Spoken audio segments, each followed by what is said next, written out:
Today we were not going to talk about anatomy and fundamentals and all the warm-up exercise you need to do to improve your drawing. All of this matter, it's important, but let's be honest, if you clicked on this video, you probably watch a lot of videos talking about other subjects, and right now what you want is just learning to improve your drawing in a concrete way. I will share with you what worked for me, and most of it is based on this book that's called Dessiner grâce au cerveau droit, so it's drawing on the right side of the brain. It's a big book, there's a lot in it, but I will just give you what helped me the most in this book, so let's go. The first thing you need to do is unlearning how you see. What is she talking about? Well, if when you're drawing portrait, you still find yourself thinking like, okay, now I need to draw an eye, and then I need to draw the nose, and then the mouth, well, that means you are actually seeing in symbols. And when you think in symbols, you think like kids, okay, I'm gonna draw an almond for the eye and a triangle for the nose. Your brain is just pulling up some learned shortcuts, and it's not showing you the real shapes that are in front of you. So how do we fix this? Actually, it's pretty easy. So before I start talking about the exercise, just know that you can do all of this in a really fun way. Learning doesn't have to be boring, okay? You take some subjects you like, you take some reference photo you like. If you like drawing Marvel, draw Marvel. If you like to draw some Disney character, draw them. If you like me and draw elves, well, you take any portraits and you just add elf ears. This doesn't have to be boring, just see it in a really fun way and it will become fun. Now let's go back to the exercise you need to do. To learn to see differently, you will need to learn how to observe true outlines and contour. You will need to learn to notice the negative spaces and to understand the relationship and the proportion in your drawing. So, how do we do this? Well, actually there is some powerful exercises. The exercise on this part of unlearning the symbols of childhood, well, the first one is the exercise of the vase and the faces. It's really powerful because it creates like a conflict in your mind, and your brain starts by drawing the profile of a face, so it's something it can label, and then suddenly you ask to mirror it and it doesn't make sense anymore. So you feel like that crunch, that moment when your brain tries to shift modes, and that's the connective switch we are looking for. And it's the same thing with the upside down drawing. The left brain can't name it anymore, so it gets confused, and that's exactly what we want, because when it gives up, the right brain stepped in and suddenly you start seeing the curve, the angles, the distances, the shapes. This exercise ain't just tricks.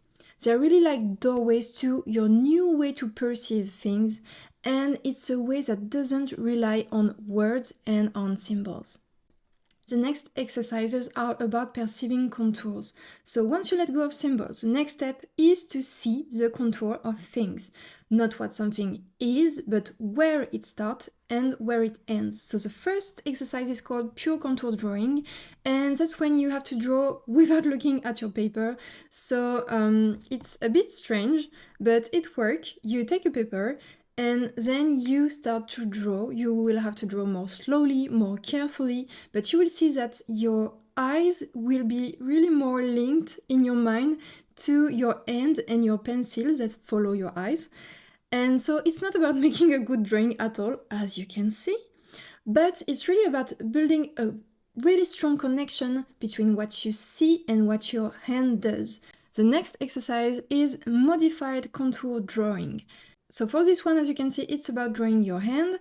You use a clear viewfinder. This one is a plastic grid. And you have to close your eyes. Sorry. And you have to close one eye and focus on a single point. And you need to draw only the visible contour. No labeling, no assumption about what it is, just copying exactly what you see. Now that you've drawn the contour, you can use them to start your drawing. And as you can see, it made the drawing more easy. And so it's a really good exercise. The next exercise is about perceiving spaces. And that's when you learn to see negative space. So here, as you can see, it's a drawing of a chair, and this is what I choose to do. Here, for example, instead of focusing on the leg of this seat, I needed to focus on the space between the legs, and the left brain has no interest in them, so it stays quiet, it don't name it, and that silence creates room for true observation. So again, you start seeing the spaces, the shapes, and your drawing changes completely. The last part is about perceiving relationships and proportions. So the last two drawing exercise, the first one is a side profile that is from the book, and here you need to observe the angles, the distance, the proportion between the elements. So how far is the eye from the nose, and what angle does this line form with that one? And then you have to do the same exercise but with someone from real life. So it's supposed to be a bit harder, but it will help you be constantly measuring things with your eyes. So you will be looking back and forth and comparing and adjusting. All of this exercise help bypass your left brain and enter a state of pure visual perception. The next thing right now is how to use what you now can see. Here is how I apply all these ideas and all of these steps in my drawing portraits step by step. So the first thing is you need to pick a subject you're actually excited to draw. I've talked about it before, but if you're bored, you will be giving up. Choose a high quality reference because you will need to see the details for the eyes and the ear, etc. Next step is to do a little of warm-up, okay? I don't do it every time, but I can see that when I start drawing, if I don't do the warm-up before, well, I just waste some time. So draw a few lines, draw some circles, do some really quick sketches just to loosen up and to connect your eyes with your hand. The next step is to simplify and block in the main shape. So the easiest way to do this is to squint your eyes so you can blur every details. Now you will be able to focus only on the big shapes, the skull, the jawline, the nose axis, the eye socket. The next step is when you will actually use your new visual skills. So right now, you need to constantly compare the distance and the proportion. So you already saw, this artist taking the pen and doing something like this. Well, you can do it on reference. I sometimes just take my pencil and put it on my reference, whether it's on my iPad or on paper, and I just measure it and put it on the next parts that I want to measure and compare both of them.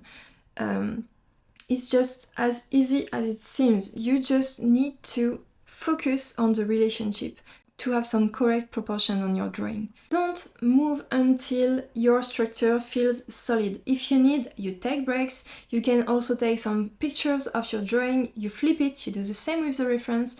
It will help you spot some mistake with your fresh new eyes. Stay in this structure phase as long as it takes. If you rush it, you will do all the other thing and all the details just for nothing because it won't be good. It's better to just fix a sketch right now and to take some time on it, even if it's just an hour or more, than to have to render a broken portrait later. Now you can just stop right here for this exercise and just do another sketch with some different face placement. And this is really what helped me the most, is just drawing a lot of different angles and taking the time on all my sketch part before rendering. Then you can stop here. It can be just a little sketch, okay? Just learning again how to draw a portrait to see the proportion. But if you want to go beyond and just do the rendering of the drawing, you can start to build up values step by step. So start with a 2B, and then a 4B and a 6B. You can use a kneaded eraser or a Tombow Nano eraser. That's what I use to bring highlights, and this will help you build the contrast slowly. So keep things soft first and then you refine. And that's it.